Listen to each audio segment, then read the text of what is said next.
All right, 2.8, this is the last section in Unit 2, Graphing Systems of Inequalities. Okay, now before we dive into these problems, the only difference between graphing an inequality and graphing an equation. If we had an equation, something like y equals x, keep it real simple. So we got a line there. What's that line going to look like? Well, there's our axis, and then it's just going to be, the parent function of a line, which looks something like that. That would be our entire graph. Okay, now, if this changed, what if we had y is greater than or equal to x? What's that graph going to look like? Well, it's still going to be the same line. It's still going to look something like this. But the solutions to our equation, our inequality, in fact, isn't just the points on the line. Because for this equation, all my solutions are the points on this line. For this inequality, all the solutions are the points on this line and anything where y is greater than or equal to x. Okay, so then where is y going to be greater than or equal to x? Well, above my line, so then I'd want to shade all the points above my line. So everything on the line and everything above my line would make this come out true. Okay. So the main difference between graphing equations and inequalities is just the shading. All right, so let's take a look at these problems here. All right, so the first example, and we can zoom in a bit. First example, y is greater than or equal to negative 2/3 x plus 5, and then our other equation right there. Now, when you're first graphing these things, treat this like an equal sign until you're ready to draw your line. Okay, now when you're going to draw your line, you do need to check one thing. Does it need to be a dotted line or a solid line? If it's greater than or equal to or less than or equal to, it's a solid line. If it's something like down here, y is just greater than 5, that's when we would need just a dotted line. Okay, so if we're going to draw the line y is greater than or equal to negative 2/3 x plus 5, here I'd have a y-intercept at positive 5. So we can go up 5. And then my slope is negative 2/3, so I'm going to go down 2/3. And then that's my line. I'm going to do it again. So those are some points on my line. This is going to be a solid line, so then I can draw a solid line connecting those points. It's going to look something like that. Okay, next we need to do the shading. I want all the points that are greater than or equal to that line, which means it's going to be above my line. Now, if I shade the whole thing, I'm going to get my graph kind of messy, and I still have another line to draw. So what I'm going to do is just put some arrows here and say, okay, I want to shade everything above that line. Organization is going to be kind of a key in this section because it's easy to get your graphs pretty sloppy early on. Okay, and then next, my next equation that I want to graph, and I'm going to do it in a different color, in red this time, so I can tell them apart. So I recommend getting different colored pens or pencils if you can, or even highlighters will work. Y is greater than or equal to negative 3 plus 4/5 x. Now, first of all, this isn't the order we normally have things. If you'd rather switch the order, go ahead. So this would be y is greater than or equal to 4/5 x minus 3. Okay, if you'd like to see it that way, go ahead and rewrite it, and then you can ignore this one. Okay, so that means our y-intercept is going to be a negative 3. Our slope is 4/5, so we're going to go up 4/5. And since these are so spread out, we'll just do those 2 points. That's fine.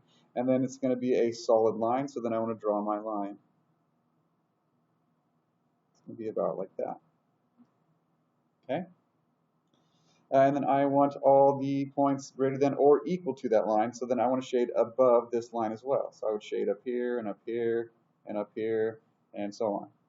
Okay, and then I want to know what area on my graph satisfies both of these equations. In other words, where do the shaded regions overlap?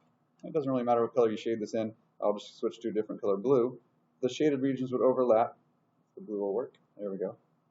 In this area up here, and it's going to keep expanding as it goes. We can just see a little corner of that area. Okay, so then that's how we graph those. I don't need to shade all this stuff because it's not it doesn't satisfy both equations. I don't need to shade all this stuff. It doesn't satisfy both equations. We just want to shade the overlapping shaded areas. Okay, and then next they say list 2 points in the solution set. Now there are an infinite number of points in the solution set. We just need to pick 2. Okay, now if you pick something, like right on the line, like 0, 5, okay, is that in the solution set? It's kind of hard to tell because, it's right on the line. Now, since it's a solid line and it's above the red line, yeah, this actually would work. but don't put something right on the edge. Play it safe.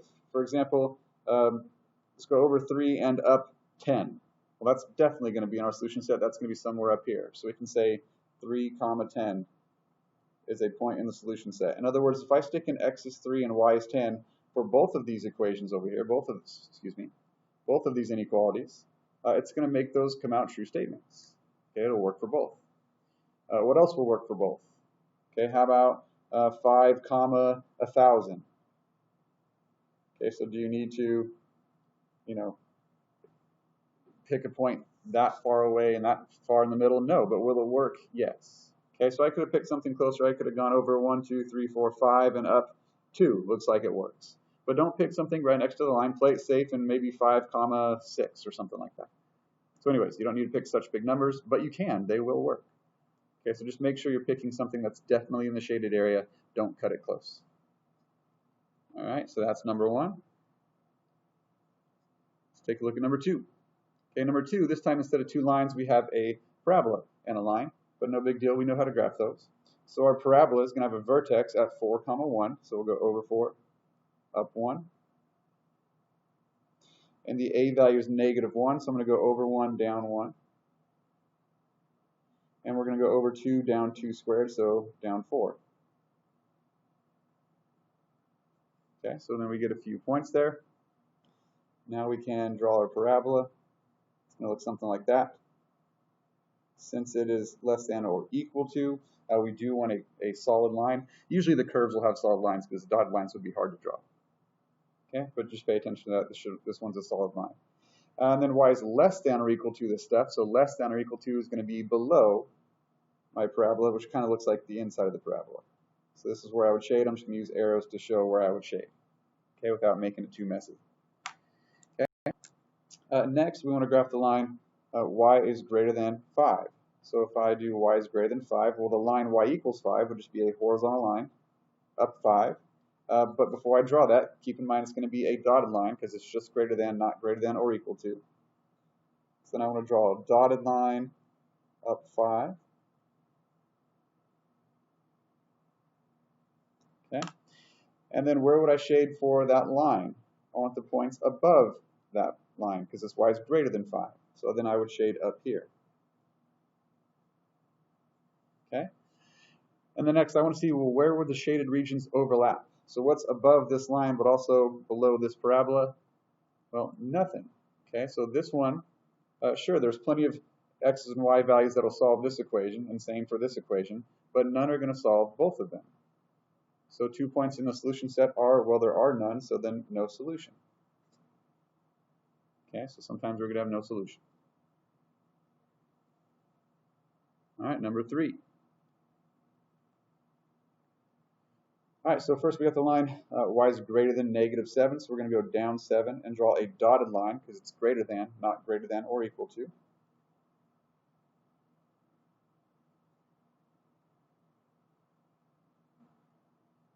Okay, and then since it's greater than -7, we want to shade above our line. So we want all the y values that are greater than or bigger than -7, which are going to be above that line. And then next, our absolute value function. That has a vertex at -2 comma 6. So we're going to go back 2, up 6, which is right there. And then my a value is -1/3. So I'm going to go down 1 over 3. Down 1 over 3.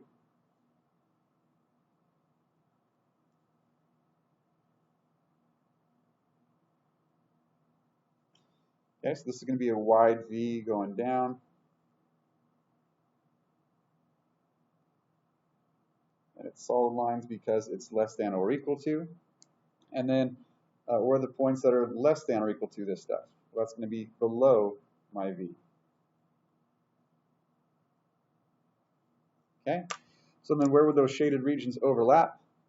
Well, this big chunk in the middle here. That would eventually form like a big triangle. These two sides would come down and hit this line eventually, form like a big triangle. We're just kind of zoomed in on it.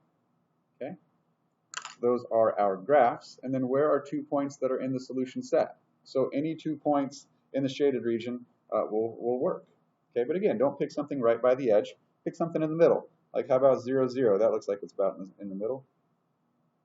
and then maybe 1 comma -3, just picking random points. Okay, so there's an infinite number of points you can work. They don't even have to be whole numbers. Just make sure it's in the shaded region. All right, one more on this page. Okay, so this one, we got an absolute value function, and be careful, it's just less than, so it's going to be a dotted line here. Our vertex is going to be at -1, comma 0. My a value is 1, so it's going to be up 1 over 1, up 1 over 1. Do it a few times so we have a few points to go off of. And then it's going to be a dotted line like that. Okay, so something about like that. And then next, our other function is also an absolute value function. Now again, if you want to rewrite it, so it reads y is greater than or equal to negative absolute value of x plus 3 plus 4. You know, that's the order we normally have things in. They wrote it this way because they didn't have to write that extra plus sign. But here our vertex is at -3, comma +4. So that's going to be right here. And then our a value for this one is -1, so we're going to go down 1 over 1. And then it's going to be a solid line because this one's greater than or equal to.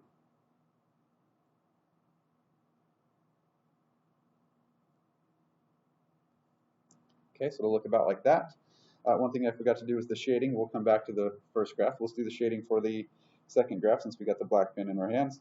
Y is greater than or equal to this stuff, so then I want to shade above my black V. Okay, and then for the blue V, y is less than or equal to that stuff, so we would want to shade below the blue V. So again, I'm just using arrows to show where I would shade. And then now, where would the shaded regions overlap? Well, actually, two areas here. They'd overlap over here and over here. Okay, so these ones have two areas that they overlap in. And then where are 2 points in the solution set? So again, don't pick anything right on the edge. Make sure it's definitely in the solution set. So how about 1, 2, 3, 4, 5, 6, comma 0. And we'll just keep it easy, 7, comma 0. Those are both out there. I could have picked a point over here or 2 points over here. It doesn't matter. Again, there's an infinite number of points that will work. Just make sure you pick 2 that are in the overlapping shaded regions. Okay. All right, let's go right to the back page and finish these up. 2 more to go. This time we don't have to pick points in the solution set. We are just graphing here. Okay. So the first one, we want to graph a parabola with a vertex at -1, comma 0. My a value is 1, so I'm going to go over 1, up 1. And I'm going to go over 2, up 2 squared to get a couple extra points. And then that's enough. So y is greater than or equal to, so it's going to be a solid line when I draw my curve.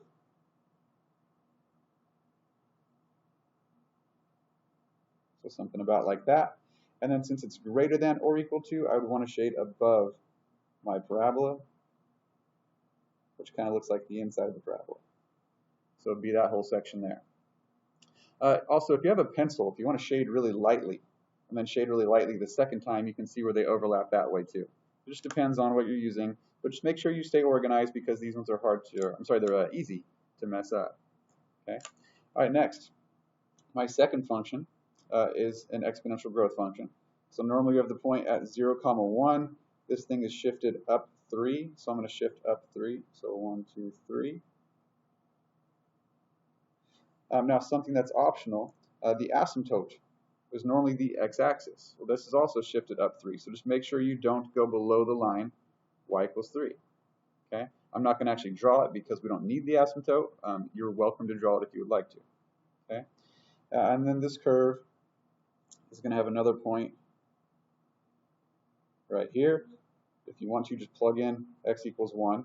2 to the first is 2 plus 3 is 5, which is how we get that point. Okay? And then again, I can't cross the line y equals 3, so it's going to be a curve that looks something about like that. That's not very pretty, but that'll work. Okay? And then we want to shade the area below that line because this y is less than or equal to that stuff. So then we would shade below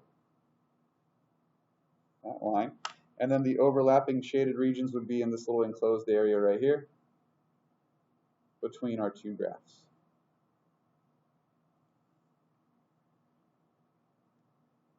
Okay, and then that's that one. And just one more to go.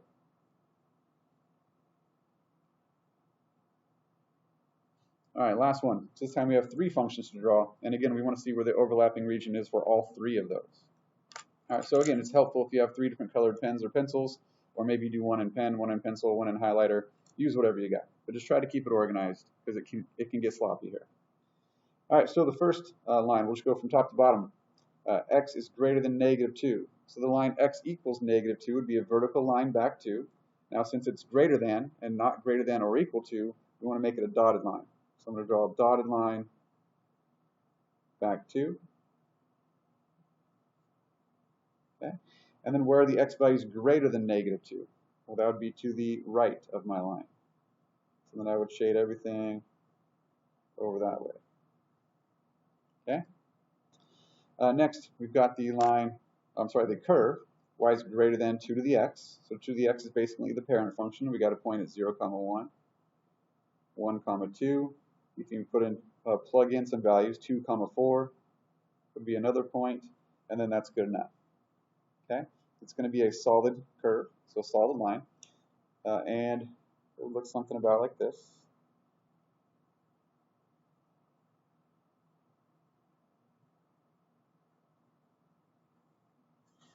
Okay, and then we want the values above that curve because y is greater than or equal to that stuff. So then I would shade above that curve. Okay, so far we're kind of looking at this chunk right here at the top, but we got one more line to go. This one we'll use the third color, we'll use red. And again, if you want to rewrite this thing, so it reads y is less than or equal to -x plus 4, you can. Okay, you don't have to rewrite it, but you can. So this has a y-intercept at +4, which is up here. My slope is -1, so I can go down 1 and over 1, down 1 and over 1, or same thing would be going up 1 and back 1, up and back 1. Okay, y is less than or equal to that stuff, so it's going to be a solid line.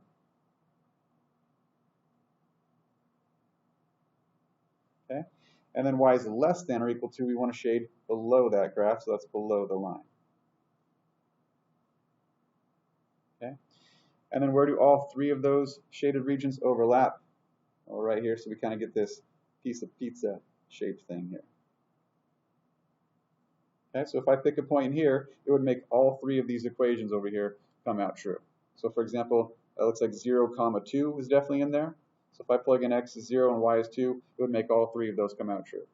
Okay, and feel free to check me on that, but I'll leave that to you guys. And that's the last set of notes for Unit 2.